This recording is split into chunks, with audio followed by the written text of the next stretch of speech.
கல்லரோடு பறையரும் மறவரோடு பல்லரும் ஒன்னு சேரணுங்கிறது தான் எங்களுடைய நோக்கம். இன்னைக்கு தலித் அரசியல் பேசுறாங்க, தலித் சினிமாக்கள் வருதுன்னு சொல்றாங்க.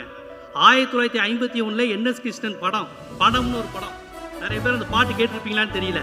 தீனா மூனா கானான்னு ஒரு பாட்டு, தீனா மூனா கானான்னு NS கிருஷ்ணன் பாடுவாரு. உனக்கு கூட இருக்கவர் கேட்பாரு, அது என்னங்க தீனா மூனா கானா? திருக்குறள் முன்னேற்ற கழகம் அப்படிங்குவார்.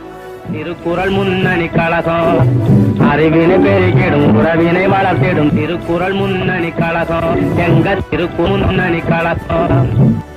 உடனே கொஞ்சம் சுதாரிச்சுட்டு அந்த ஓஹோ அந்த கட்சியா அப்படி அவர் சொல்றது என்னங்கிறது ஆடியன்ஸ் கன்வே ஆகணுங்கிறதுக்காண்டி. ஏன்னா சென்சார்ல விட மாட்டான், சென்சார்ல திராவிட முன்னேற்ற கழகம்னா விட மாட்டாங்க. தீனா மூனா கானான்னு பாடுவாரு.